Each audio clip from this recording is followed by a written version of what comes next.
Welcome viewers.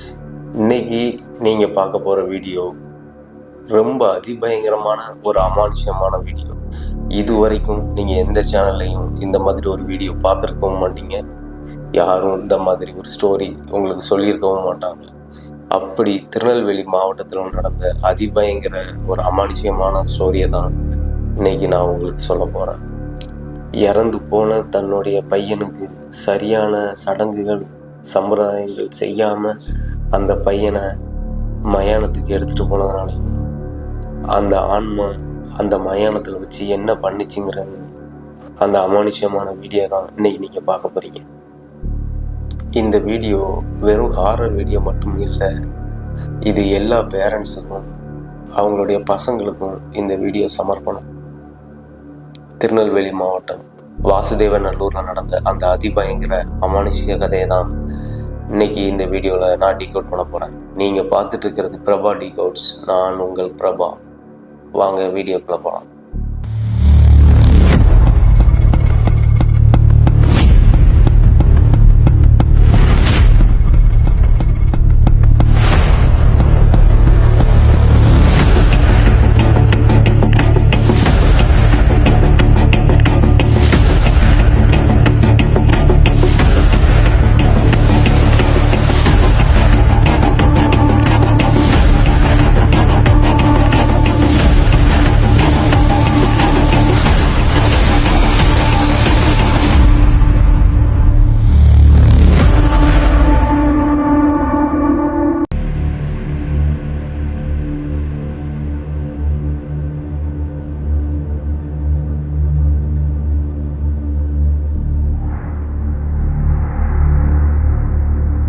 வாசுதேவநல்லூரில் இருக்கிற முருகேசன், பானுமதி இவங்களுக்கு ஒரே ஒரு பையன்.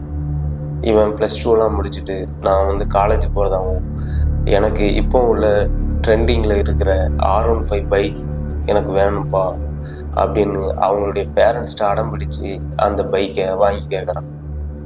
அவங்களும் கொஞ்ச நாள் வாங்கித்தாரேன்னு சொல்லி சரியாக அவனுடைய பர்த்டே அன்னைக்கு அந்த பைக்கை அவங்களுக்கு கிஃப்டாக பண்ணுறாங்க.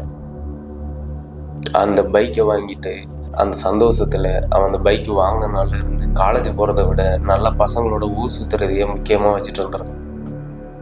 ஒரு நாள் இப்படி தான் காலேஜ் முடிச்சுட்டு பசங்களோட திருநெல்வேலி டவுனில் போய் படம் பார்த்துட்டு வர்றதா சொல்லி போன பையன் ரிட்டன் வீடு திரும்பல.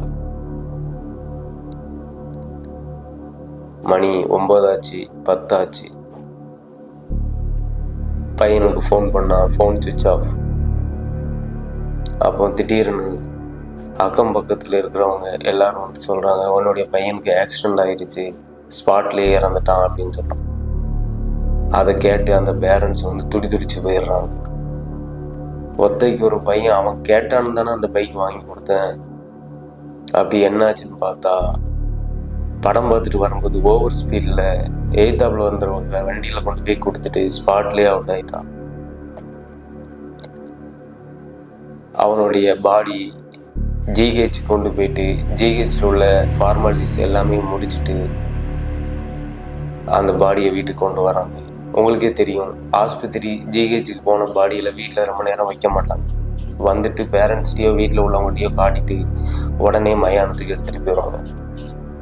அப்படி தான் அந்த சதீஷுங்கிற பையனுடைய பாடியையும் கொண்டு உடனே மயானத்துக்கு கொண்டு போயிட்டாங்க.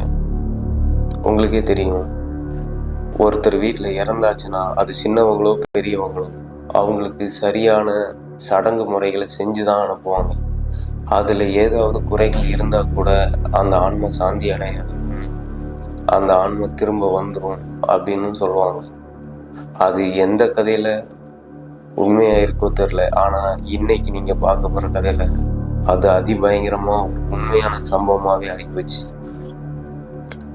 அப்படி அந்த எந்த சடங்குகளுமே சரியான முறையில் பண்ணாமல் கொண்டு போய் மயானத்தில் வச்சுட்டு அதுக்கு எரியூட்டுற வேலையை பார்க்குறாங்க.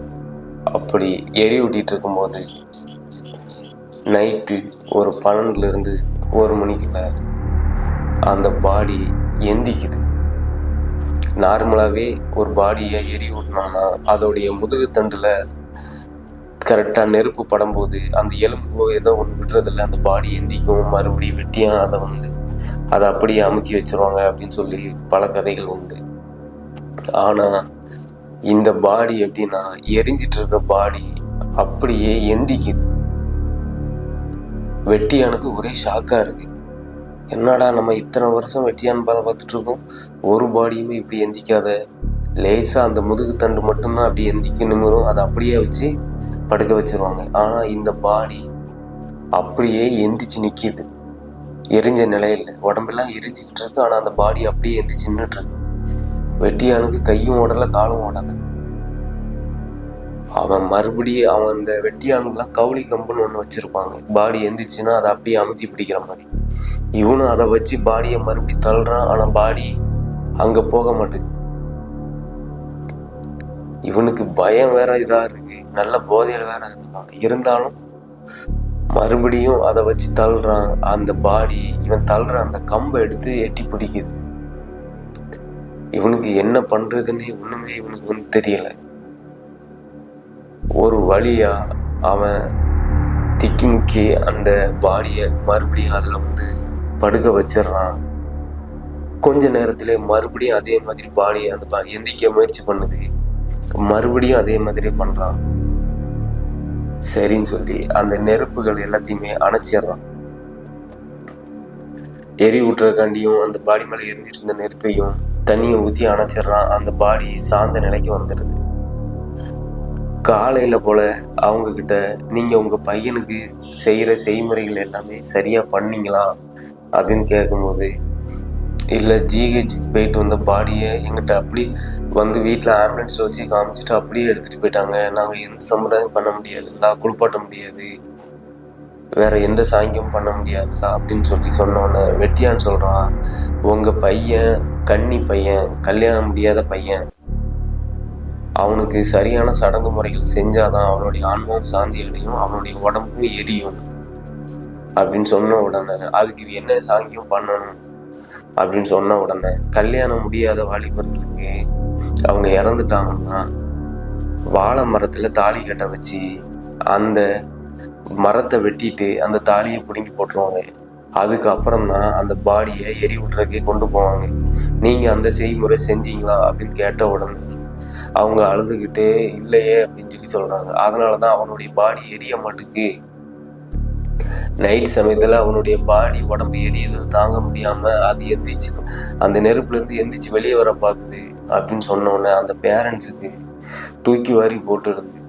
ஒத்தைக்கு ஒரு பையன் அழுது அவனுடைய பாடி இவ்வளவு சித்திரவதைப்படுதா அப்படின்னு சொல்லி மறுபடியும் மயானத்துக்கே ஒரு வாழை மரத்தையும் ஒரு தாலியையும் கொண்டு போய் அங்கேயே வச்சு அவன் கையில கொடுத்த மாதிரி அந்த பாடியில பட்ட மாதிரியே வச்சு அதுக்கு வாழை மரத்துக்கு கட்டிட்டு அந்த வாழை மரத்தை அங்க வச்சு வெட்டிட்டு தாலியும் பிடுங்கி போட்டிட்டு அதுக்கு பிறகு அந்த உடம்புக்கு எரி விட்டுறாங்க.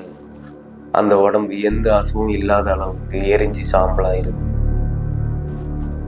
அதுக்கப்புறம் தான் வெட்டியான்னு சொல்றாரு, பாத்தீங்களா உங்க பையனுக்கு அந்த கல்யாணம் முடியலை, நம்ம கன்னி பையனா இதாகிட்டோம், அந்த ஏக்கங்கள் இருக்கும்.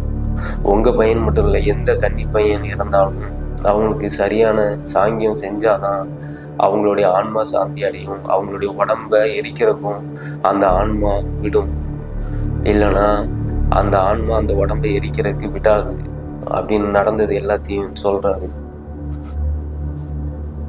அதுக்கப்புறம் அவங்க பேரண்ட்ஸு ஏங்கி அழுதபடியே, நான் ஆசாசியா வளர்த்தேன், ரொம்ப செல்லம் கொடுத்து அவன் கேட்குற பொருள்லாம் வாங்கி கொடுத்தோம், ஆனால் இப்படி என் மகன் அல்பாயுசில் போவான்னு எதிர்பார்க்கலன்னு ஏங்கி அழுகுறாங்க. பையனுக்கு சரியான விவரம் தெரியாது, பார்க்குற பொருளெல்லாம் ஆசைப்படணும், தான் கூட இருக்கிற பசங்க எல்லாருமே அந்த பைக் வச்சுருக்காங்க, இந்த கார் வச்சுருக்காங்க, எங்களுக்கும் வாங்கி கொடுங்க அப்படின்னு எல்லா பசங்களும் கேட்க தான் செய்வாங்க. ஆனால் ஒரு பேரண்ட்ஸ் யோசிக்கணும், எந்த வயசில் எந்த பொருளை வாங்கி கொடுக்கணும் அப்படின்னு. கேட்டதெல்லாம் வாங்கி கொடுக்கணும்னு சொல்லி நீங்கள் கொடுத்து இப்போ லாஸ்ட்டில் பையனை இழந்துட்டு நீங்கள் தான் தெருவில் நிற்பீங்க. அதனால் செல்லம் கொடுக்கலாம், நாம கொடுக்குற செல்லமே பிள்ளையோட அழிவுக்கு காரணமா இருக்கக்கூடாது. இதை எல்லா பேரண்ட்ஸும் புரிஞ்சுக்கணும்.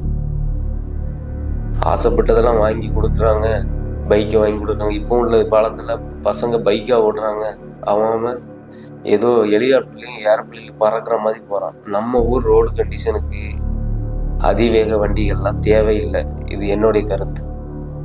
Thank you friends. இந்த வீடியோ பிடிச்சிருந்துச்சுன்னா ஒரு லைக் பண்ணுங்கள், ஒரு சப்ஸ்கிரைப் பண்ணுங்கள். நீங்கள் பண்ணுற ஒவ்வொரு லைக்கும் ஒவ்வொரு சப்ஸ்கிரைபும் எனக்கு மோட்டிவேட்டாக இருக்கும். Bye friends.